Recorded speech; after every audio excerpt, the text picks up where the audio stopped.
जय हिंद मेरे प्यारे बच्चों। सुपर फास्ट कोचिंग के इस ऑनलाइन प्लेटफॉर्म पे आप सारे योद्धाओं का आपका एक बार फिर स्वागत करते हैं। आज हम जो क्वेश्चंस एमपीएसआई 2025 में जो होने जा रही है, रेलवे ग्रुप डी और आबकारी को लेकर कुछ क्वेश्चन यहाँ पर आपके सामने हम लेकर आए हैं और उसी एग्जाम में इस प्रकार के क्वेश्चन आपसे पूछे जाएंगे। इसी पर आज हम डिस्कस करने जा रहे हैं। जो क्वेश्चन मैं आपको आज दिखाने वाला हूं वो ध्यान से देखिएगा और सारे क्वेश्चनों को अगर आप बना सको तो कॉपी पेन लेकर बैठेंगे और उसका आप सही आंसर दीजिएगा। तो उम्मीद करते हैं सारे योद्धाओं को ये क्वेश्चन अच्छे से दिखाई दे रहा होगा। ये क्वेश्चन आपका मेंसुरेशन से है। बेलन की बात करते हैं। किसकी बात कर रहे हैं? बेलन की। एक लंबवृत्तीय बेलन के वक्र पृष्ठीय क्षेत्रफल और कुल पृष्ठीय क्षेत्रफल का अनुपात 3:7 है। तो बेलन की ऊंचाई और त्रिज्या का क्या बताना है मेरे योद्धाओं? अनुपात बताना है। बेलन है, सिलेंडर है। किसकी बात कर रहा है? ये सिलेंडर की बात कर रहा है।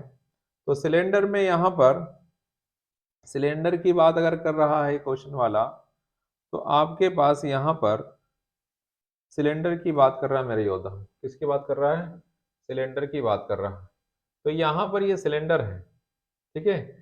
ये इस प्रकार से आपको सिलेंडर दिखाई दे रहा है। ये आपको सिलेंडर दिखाई दे रहा है। अब इस सिलेंडर में अगर आप देखेंगे, ये सिलेंडर जो आपको दिखाई दे रहा है, यहां से यहां पर ये क्या हो जाएगी? उसकी रेडियस हो जाएगी, ठीक है। ये इसका रेडियस है और ये इसका क्या है? हाइट है। ये इसका रेडियस है और ये क्या है? इसका हाइट है मेरे योद्धाओं। तो अगर मैं इसकी बात करूं, वक्र पृष्ठ का क्षेत्रफल, वक्र पृष्ठ की अगर मैं बात करूं ना मेरे योद्धाओं, तो वक्र पृष्ठ क्या होता है कि जब आप जमीन जमीन से अगर आप इस प्रकार जमीन पर अगर इस प्रकार से अगर आप चलाते हो, इस प्रकार से अगर आप चलाते हो, तो जो जो धरती या पृथ्वी के संपर्क में जो जो भी उसका टच होगा हिस्सा, वो क्या होता है? वक्र पृष्ठ। और संपूर्ण पृष्ठ के लिए ये टॉप और ये बॉटम दोनों इंक्लूड होना चाहिए। तो इसमें फार्मूला याद नहीं रखना है, आपको पता है वक्र पृष्ठ, सर्कल का जो एरिया परिधि होता है उसके लिए फार्मूला क्या होता है? 2 पाई r होता है। और उसमें हमने इस प्रकार से इसको खींच दिया तो यहां पर क्या दिखाई दे रहा है आपको? हाइट। तो आपको बताना था यहां पर, आपको देखना था यहां पर उन दोनों के बीच का क्या रेशियो। तो वक्र पृष्ठ के लिए फार्मूला होता है 2 पाई r h और इसमें हो जाएगा 2 पाई r h प्लस 2 पाई r²। ये होता है बेलन के संपूर्ण बेलन के कुल पृष्ठीय क्षेत्रफल का फार्मूला। और उनका जो रेशियो है वो दे रखा है 3 अनुपात कितना? 7। देखो 3 अनुपात का दे रखा है 7। जो वक्र पृष्ठ का क्षेत्रफल होता है वो तो कुल में भी उतना तो आता ही रहेगा। और इसमें क्या दो बातें और क्या जुड़ी जाएगी? ये इसका क्षेत्रफल हो जाएगा, ठीक है। ये होगा इसका एरिया, ये होगा इसका एरिया होगा पायर स्क्वायर तो कितना हो जाएगा? 2 पायर स्क्वायर। तो इसको हम इस प्रकार से लिख सकते हैं, इसको अगर हम इस प्रकार से लिख सकते हैं कि 2 पाई, इसको हम लिख सकते हैं मेरे योद्धाओं, किस प्रकार से लिखते हैं बताते हैं आपको। 2 पाई r h, तो यहां से हमने 2 पाई r क्या निकाल लिया कॉमन, तो क्या बचा? h प्लस r बराबर रेशियो दे रखा था 3:7 दिया था, रेशियो 3:7। तो यहां से 2 पाई r से 2 पाई r क्या हो गया? कैंसल। तो यहां से गुणा होगा तो ये 3h हो जाएगा, यहां पर आ जाएगा 3h, सॉरी यहां हो जाएगा आपका 7h, 3h प्लस 3r। तो घटाने पर कितना मिलेगा मेरे योद्धाओं? यहाँ पर 4h बराबर कितना? 3r। तो h का मान कितना? 3 और r का मान कितना है? 4 है। तो सोल्व करने पर आपको बताना था, क्वेश्चन में क्या बताना था? सोल्व करके बताना था बेलन की ऊंचाई और त्रिज्या, बेलन की ऊंचाई और त्रिज्या का अनुपात। ऊंचाई कितनी आई? ऊंचाई है आपका 3 और रेडियस कितना आया? रेडियस 4 है। तो यही इस क्वेश्चन का क्या होगा? आंसर। 3 अनुपात कितना होगा? 4 होगा मेरे योद्धाओं। 3:4 होगा। यही इस क्वेश्चन का क्या था? आंसर। तो उम्मीद करता हूँ ये आपको समझ में आया होगा। इसमें फार्मूला है, फार्मूला बेस्ड क्वेश्चन है। वक्र पृष्ठ के लिए फार्मूला क्या होता है? वक्र पृष्ठ के लिए याद नहीं करना है, जो बेलन की परिधि होता, सॉरी, वक्र सर्कल का जो क्षेत्र परिधि का फार्मूला होता है, वृत्त की परिधि का 2 पाई r, उसमें एज का गुणा कर दे तो वो बन जाता है वक्र पृष्ठ का क्षेत्रफल, बेलन के वक्र पृष्ठ का क्षेत्रफल। और जो बेलन का वक्र पृष्ठ है वो तो रहेगा ही रहेगा, और उसमें टॉप और बॉटम दोनों आ जाएंगे, तो वो सर्कल होगा उसका बेस। तो वहां पर हमें पायर स्क्वायर जो वृत्त का क्षेत्रफल होता है, उस पायर स्क्वायर में 2 का गुणा कर देना है। ठीक है, 2 का गुणा कर देना है, तो वो बन जाएगा किसके लिए फार्मूला? बेलन के कुल पृष्ठीय क्षेत्रफल के लिए। तो उम्मीद करता हूं ये आपको समझ में आया होगा इसका सॉल्यूशन। आगे बढ़ते हैं अगले क्वेश्चन की तरफ। अगला क्वेश्चन आपका एक तालिका है। पहले यहाँ पर अगर मैं हम क्वेश्चन आपको दिखा दे अच्छे से, थोड़ा सा यहाँ देखना, दिख रहा होगा क्वेश्चन आपको। मैं पहले पूरा पढ़कर आपको दिखा देता हूँ।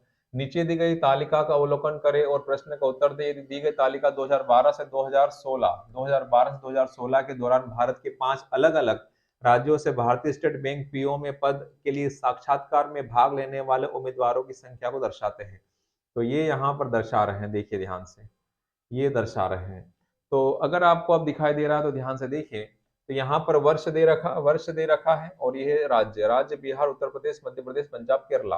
और वर्ष में 12, 13, 14, 15, 16 ये दे रखा है।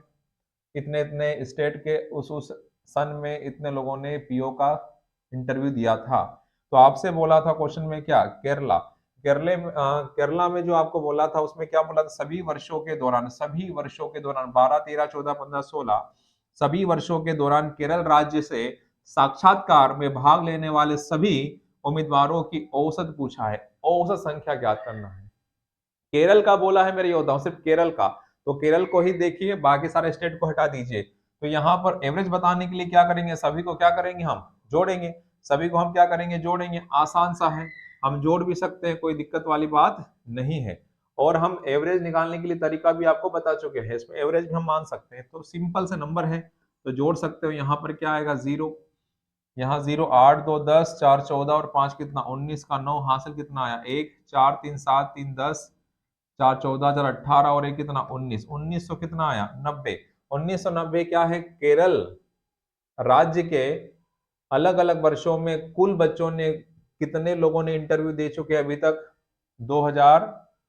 2000 सभी वर्षों का बोला है, 2012 से लगाकर 2016 तक 1990। और हमें बताना है एवरेज। तो 1990 में भाग लगाओगे किससे? 5। क्यों 5? 1, 2, 3, 4, 5, 5 वर्ष है। कितने वर्ष है? 5 वर्ष हैं। तो भाग लगाओगे तो कितना आ जाएगा? इसका डबल कर दो। डबल करके एक अंक छोड़कर क्या लगा देना है? पॉइंट लगा देना है। तो यहाँ पर 0, 9 दूनी कितना? 18, 18 और कितना? 19, 2 और कितना? 3, और यहाँ 0 हटा दीजिए। सॉरी, यहाँ पर 0 आप क्या कर दीजिए? हटा दीजिए। 0 हटा दीजिए। तो 0 जब हटाओगे, 0 जब हटाओगे तो आपका जो एवरेज होगा वह कितना आ जाएगा? 398। यही इस क्वेश्चन का आंसर था। मैंने कल की क्लास में भी आपको ये बताया था मेरे योद्धाओं कि इस प्रकार के क्वेश्चनों में सारणी वाले, टेबल वाले, ग्राफ वाले, लाइन ग्राफ वाले और आपका पाई चार्ट वाले में आपको रेशियो देखना है, एवरेज देखना है, परसेंटेज, और अधिक कम ज्यादा की बात करता है। ठीक है, तो उम्मीद करता हूं ये भी आपको समझ में आया होगा। आगे बढ़ते हैं अगले क्वेश्चन की तरफ। अगला क्वेश्चन हमने लिया है पाई चार्ट से मेरे योद्धाओं। इस बार अगला क्वेश्चन हमने लिया है पाई चार्ट से, लिया है पाई चार्ट से अगला क्वेश्चन हमने लिया है। पाई चार्ट में आपको ये सारा दिखाई दे रहा होगा। पहले मैं पढ़ देता हूं आपके लिए। यहाँ पर दिए गए पाई चार्ट का अवलोकन करें और दिए गए प्रश्न का उत्तर दे। पाई चार्ट एक विशेष वर्ष के दौरान एक देश के अपने पड़ोसी देशों से विभिन्न उत्पादों को आयात करने का खर्च को दर्शाता है। क्या कर रहा है? ये दर्शाता, आयत किया है, आयत किया है हमने। ठीक है, आयत किया है। अब देखो ये पूरा सर्कल बना हुआ है। डिग्री प्रतिशत की बात होती ना मेरे योद्धाओं, तो पूरा 100% होता, और यहाँ पर डिग्री है तो 360 डिग्री होगा, 360 डिग्री के बराबर होगा टोटल। ये जो सर्कल आपको दिखाई दे रहा है। तो यदि वर्ष के दौरान आयत पर खर्च की गई कुल राशि 8 करोड़ थी, तो कुल कपड़े और अनाज पर खर्च की गई राशि क्या थी? ये आपसे पूछा है। तो टोटल जो राशि है आयत किया था, और आयत दूसरे देश से जब हमने किया, ठीक है, तो उस पे कुल लागत या कुल खर्चा कितना हुआ 8 करोड़। और 8 करोड़ ये वैल्यू होगी किसकी, 360 डिग्री की, क्योंकि अगर सभी को मैं प्लस करूंगा डिग्री में तो कितना हो जाएगा, 360 डिग्री होगा। कितना होगा, 360 होगा। तो 8 करोड़ आपका यहाँ पर क्या हो जाएगा, 8 करोड़ यहाँ पर क्या होगी, वैल्यू होगी मेरे योद्धाओं, 8 CR या 8 करोड़, ठीक है। 8 करोड़ क्या हो गई वैल्यू किसकी, 360 की। हमें क्या बताना है, कपड़े और अनाज। कपड़ा कहाँ दिखाई दे रहा है, देखो ध्यान से, ये रहा कपड़ा 58 डिग्री, और एक आपका अनाज है कितना डिग्री, 64 है। जोड़ने पर 8 4 12, 6 5 11 और 1 12, 122 डिग्री, 122 डिग्री हो जाएगा। क्लियर यहाँ तक। अब डिग्री से डिग्री तो क्या हो जाना है, कैंसल हो जाना है, ठीक है। तो यहाँ पर हमें कैंसिल करना है, तो कैंसिल करने पर क्या आएगा वो देखो। अगर मैं इसे 8 से काटूं तो ये 8 से कट रहा है, 8 से कटेगा, क्योंकि इकाई दहाई सैकड़ा, सैकड़ा कैसा है, विषम है। विषम अगर होता है तो लास्ट की दो संख्या में 4 जोड़ते हैं, तो 4 जोड़ने पर 64 होगा, और 64 कट जाए किससे, 8 से। या फिर 8 चौक 28 40, ये भी कर सकते हो, आया ना। 8 चौक 32 और 8 कितना, 40 हो गया। क्लियर यहाँ तक। अब कितना बचा यहाँ पर, 122 बटे में कितना, 45 होगा। 45 दूना मतलब 2 बार तो जाएगा नहीं पूरा पूरा, और दो से ज्यादा भी नहीं जाएगा, तो आपका आंसर क्या आ जाएगा, 2.7 करोड़। 2.7 करोड़ रुपए खर्च हुए किस पे, कपड़े और अनाज पर। कुल खर्च की गई राशि मेरे योद्धाओं 2.7 करोड़ है, ठीक है, 2.7 करोड़ है। उम्मीद करता हूं ये क्वेश्चन आपको समझ में आया होगा। आगे बढ़ते हैं अगले क्वेश्चन की तरफ। अगला क्वेश्चन फिर आपका दिखाई दे रहा है, अगला क्वेश्चन फिर आपको अलग प्रकार से देखने को मिल रहा है, ठीक है। यहाँ पर बार ग्राफ है, मैं पहले पढ़ देता हूं आपके लिए यहाँ पर, ठीक है, उसके बाद दिखाऊंगा ये बार ग्राफ। नीचे दी गई बार ग्राफ, नीचे दिए गए बार ग्राफ का अवलोकन करें और प्रश्न का उत्तर दे। बार ग्राफ उन छात्रों की संख्या से संबंधित आंकड़ों को दर्शाता है जो वर्ष 2014 से 2018 के दौरान एक कंपनी में नौकरी के साक्षात्कार इंटरव्यू के लिए बुलाए गए थे, और इंटरव्यू में HR पद के लिए लिया था, और छात्र 3 अलग अलग संस्थानों से X Y और Z, अलग अलग संस्थान अलग अलग कॉलेज से वहां पर बच्चे आए थे इन सनों में। तो क्या क्या आए थे वो देखो, यहाँ देखो, दिख रहा है सबको, ठीक है, दिखाई दे रहा है यहाँ तक तो, ठीक है। तो यहाँ पर आप देखो, यहाँ पर आप देखेंगे ध्यान से, साक्षात्कार के लिए बुलाए गए छात्रों की संख्या 2014-2016 की अवधि के दौरान संस्थान X और संस्थान Y के साक्षात्कार के लिए बुलाए गए छात्रों की औसत संख्याओं का क्या पूछा है इसमें, अनुपात। एवरेज के साथ साथ आपसे क्या पूछ लिया, अनुपात। 2014 से 2016 की अवधि के दौरान, 2014 से 2016 की अवधि के दौरान एक्स और वाई के औसत का क्या जानना, उन दोनों के बीच का अनुपात, ठीक है। तो एक्स वाला ये है, ये एक्स वाला है, ये वाई वाला है, ये एक्स वाला है, ये वाई वाला है, और ये जेड वाला, X Y Z X Y Z X Y Z X Y Z है मेरे योद्धाओं, ठीक है। तो अब यहां पर करना क्या है, अब यहां पर क्या करना है आपको, एक्स वाला देखो तो एक्स में यहां पर कितना है, 120 है। एवरेज देखने जा रहे हो, एवरेज तो 120 है, कितना है, 120 है। या फिर मैं जोड़ ही दूं तो सही रहेगा। यहाँ पर कितना आया है मेरे योद्धाओं, 120 आया है, ये 120 है। फिर 14 से 15, 15 में चलोगे तो यहाँ पर कितना है, 150 है। 15 के बाद 16, 16 तक पूछा है, और यहाँ पर कितना है, 100 है। तो ये हो गया 270, 270 में 300 जोड़ोगे तो कितना हो जाएगा, 370, 370 हो जाएगा। 370 का ये एक्स वाला है, 370 बटा कितना हो जाएगा, 3, ये एवरेज आ गया। इसी तरह अगर हम बात करें वाई संस्थान, तो वाई के लिए ये 100 है, यहाँ 110 है तो 210, और यहाँ 120, तो 100 हो गया, 200, 300, और यहाँ पर हो गया 330। तो ये हो गया y के लिए, ये हो गया x का एवरेज, और ये हो गया y का एवरेज। 330 बटा कितना, 3, कैंसल तो होने से रहा, तो हमें बताना इनके एवरेज का रेशियो, 330 अनुपात 330 बटा कितना, 3, 3 से 3 कट गया, 0 से 0 कट गया, तो सोल्व करने पर आपका जो आंसर प्राप्त होगा मेरे योद्धाओं, वो 37:33 होगा। यही इस क्वेश्चन का क्या होगा, आंसर होगा। यही इस क्वेश्चन का आंसर होगा। यहाँ पर 100 है, देखो आप ध्यान से, यहाँ 100 है, यहाँ पर 110 है और यहाँ पर 120 है। तो उम्मीद करता हूँ ये भी आपको समझ में आया होगा मेरे योद्धाओं, ठीक है। उम्मीद करता हूँ ये भी आपको समझ में आया होगा। और साक्षात्कार के लिए बुलाए गए छात्रों की संख्या है 0, 20, 40, ये संख्या दे रखी है यहाँ पर। ऐसे क्वेश्चन एग्जाम में आते हैं और आएंगे, ठीक है। एग्जाम में पूछे जाते हैं। रेलवे ग्रुप डी की अगर बात करें, हम एमपीएसआई की बात करें, वहां भी आपको इस बार क्वेश्चन देखने को मिल सकते हैं, या आबकारी में भी आते हैं ऐसे क्वेश्चन, ठीक है। तो इस प्रकार के क्वेश्चन आपको देखने को मिलेंगे। हमने यहाँ पर इस प्रकार का क्वेश्चन लिया है, ये भी दिखाया है और इस प्रकार से भी आपको दिखाया है। तीनों प्रकार के क्वेश्चन आपको देखने को मिले हैं।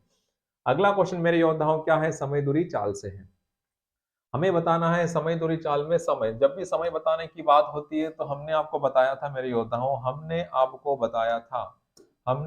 बताया था कि दूरी बराबर चाल गुना क्या, समय।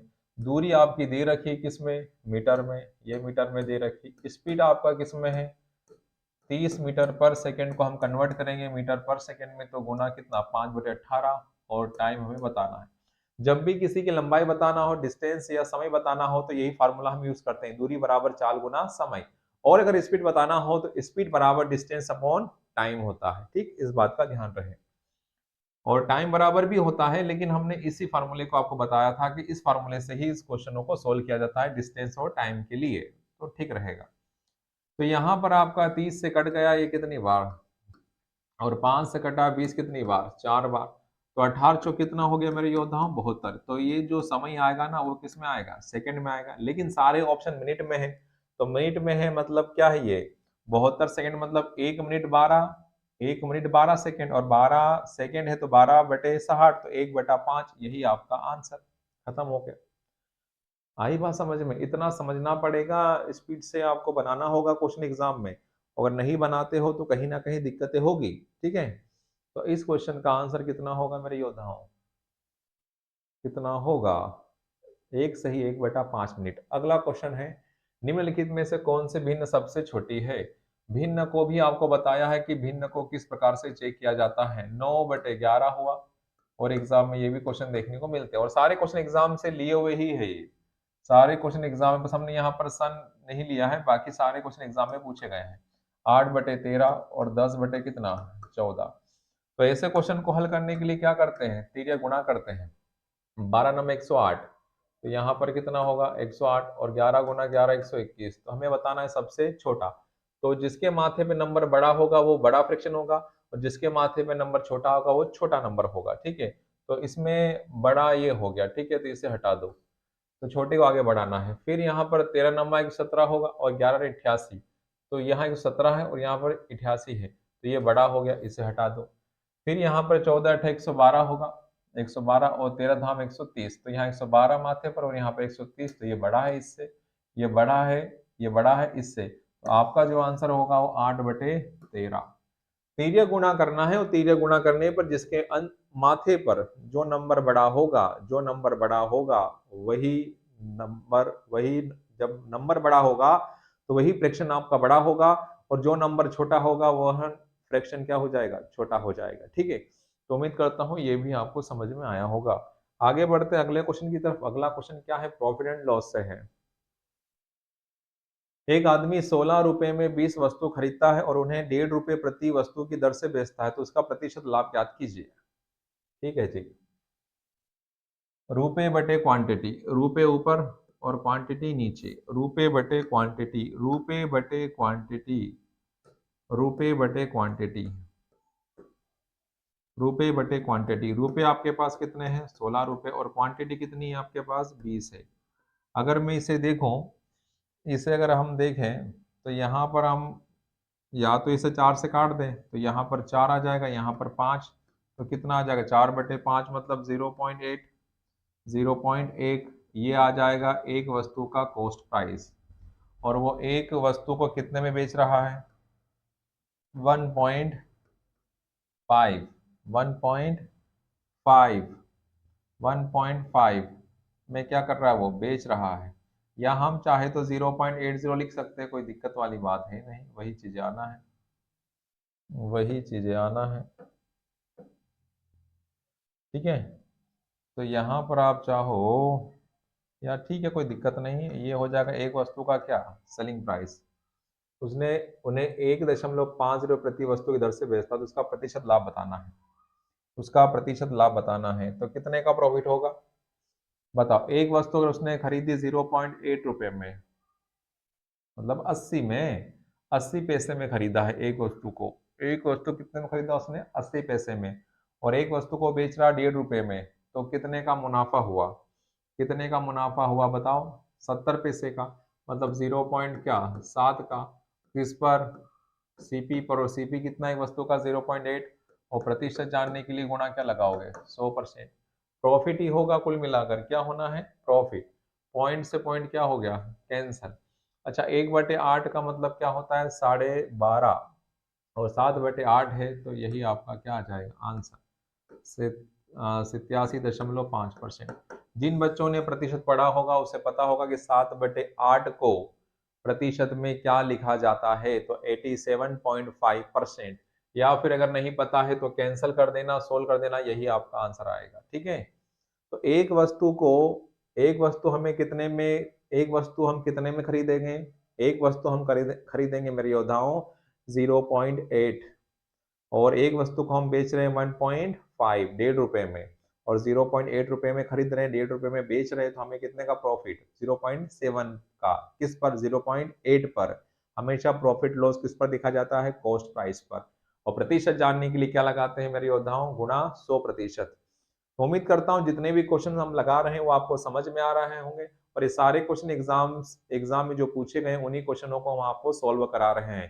तो सेशन अगर अच्छा लग रहा हो मेरे योद्धाओं तो लाइक करना है, शेयर करना है, और जो बच्चा पहली बार जुड़ रहा है इस सेशन में तो चैनल को सब्सक्राइब करने के साथ साथ बेल आइकन बटन को भी दबा दीजिएगा। ठीक है, तो जो जो वीडियो आप यहाँ से रिकॉर्डेड अगर मिलते हैं तो उसे आप देख सकें, ठीक है, या आपके पास वो पहुंच सके। तो उम्मीद करता हूँ ये भी आपको समझ में आ चुका होगा। अगला क्वेश्चन क्या है वो देखो, क्वेश्चन है 2:3, उनका एलसीएम है। हमारे पास दो संख्या है 2:3 है, तो यहाँ पर हमने मान लिया 2x और कितना होगा 3x, और उनका एलसीएम कितना 120 है, तो 2x और 3x का एलसीएम कितना होगा मेरे योद्धाओं 6x, एलसीएम को एलसीएम के बराबर लिख दिया।